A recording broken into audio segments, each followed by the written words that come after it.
All right, welcome back. Linkage institutions. We're going to talk about primaries now. All right, so this is going to be a very broad overview of the primary process, and then the next few videos are going to get a lot more specific and really break it down. All right, so before we get to primaries, actually, we're just going to be the more general topic of types of elections. And we have a general election. That's where the winner takes political office. So that's... oh boy, Hillary versus Trump. That is a general election, so you have a Democrat versus a Republican, and whoever wins gets to be president. Okay? Now before that happens, we have primaries, and that's the one we're going to focus on quite a bit at this point in time. We'll get to the general election a lot more, maybe 5 or 6 videos from now. So primaries allow citizens to choose their party's candidates for the general election. So this is what happened before. So like you see the picture with Hillary and Bernie. They're both Democrats, or at least Bernie was running as a Democrat in this election. The next slide I have a picture and it has a bunch of the Republicans that were running against each other. So this is Democrats versus Democrats, or Republicans versus Republicans. And if you win the primary, you don't actually get to be president, because Hillary and Trump both won their primaries.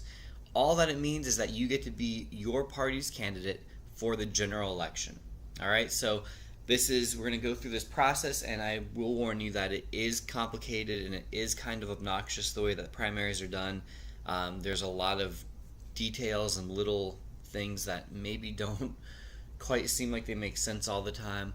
But that's the basic idea. It's an election held by the party to choose their candidate. One thing that I do want to make a note of, because we're going to be talking about presidential primaries this whole time, I do want you to realize though that there are primaries in both presidential and congressional elections. So the pictures I have down below, you might recognize probably only one of those 4 men, and that's Marco Rubio. He is currently the senator from the state of Florida. In August, I think it's August 30th of this year, so this is 2015, so this is probably old by the time you see it. In fact, 2016, I'm sorry. He's going to be running against that guy. I already forgot his name. It's Carlos something. I forgot. I looked it up yesterday. But they are both Republicans. And whoever wins that election in August gets to run in November against the winner of the election on the right-hand side. The guy with the white shirt, that's Alan Grayson. And the guy with the black suit and the flag lapel, that's Patrick Murphy. Those are both Democrats.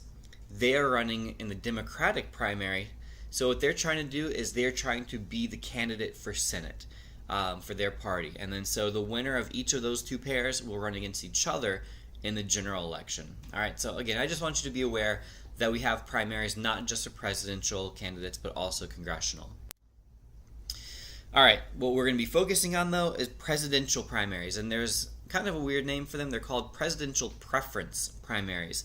And we'll get into why we call them that a little bit later. All right, a few things about primaries. They are held in all 50 states. And in fact, they are even held in U.S. territories, Puerto Rico, Guam, other places. They get to vote in primaries as well. The winner in each state or territory, they receive delegates who commit to vote for him or her at the national convention. Okay, so on the left-hand side, you see the picture with all the Republicans. Actually, that's only one debate. That's only, 10 Republicans there. There were actually, 16 who started off running for president this year. When you win a state, so there is not a national primary day. So if you look at that picture on the right-hand side, and it's color-coded, the states, and you can see at the bottom there's like a key, and it's different months of the year. So what this means is that there is not one single day where everybody in the country goes and votes for their candidate. Rather, it happens on a state-by-state basis throughout the country over a period of about 6 months.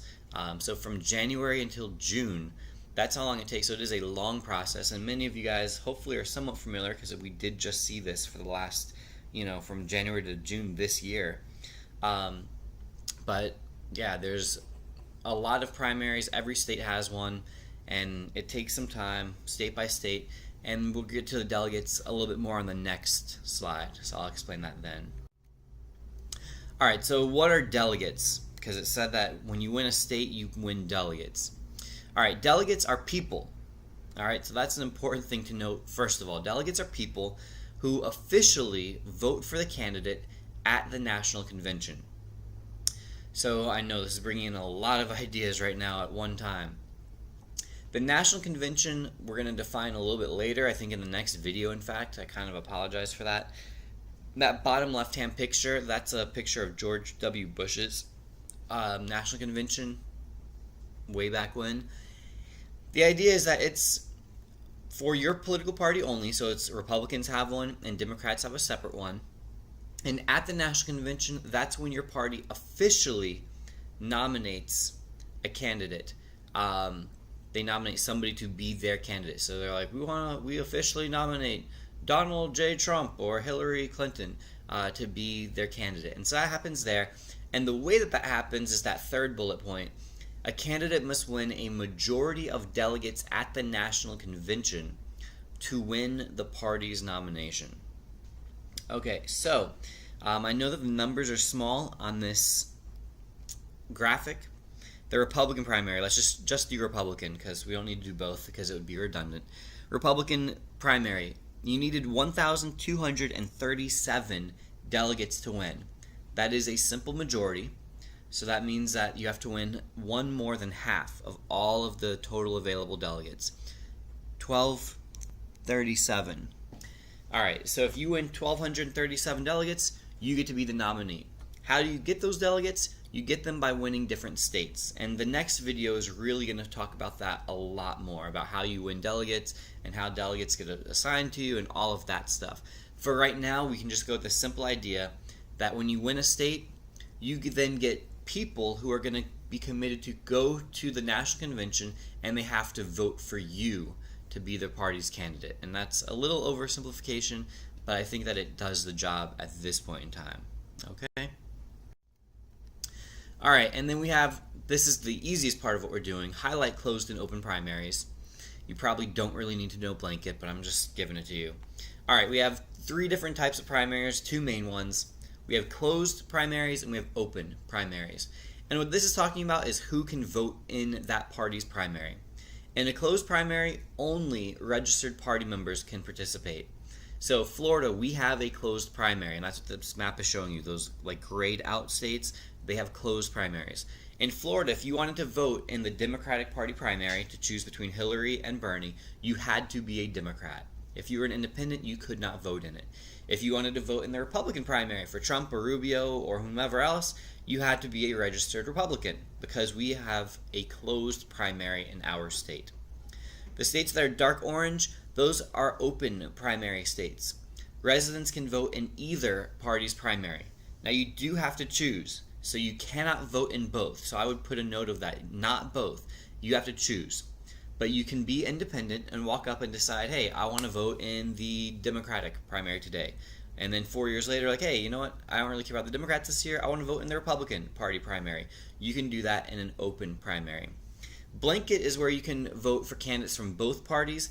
I don't even believe any states have this anymore. Louisiana always did, but I believe it got outlawed a few years back. This is an old vocab term. I'm just making sure you have it in front of you so you've seen it. It's where you can vote for candidates from both parties. So closed, only registered party members. Open, you can vote in either one. Blanket, both. Okay? This has been a Money production. I'ma make sure that they go where they can't go. If they don't want to ride, I'ma still give them raincoats. Know what God said when he made the first rainbow? The students at the end of the fucking lane for the intro.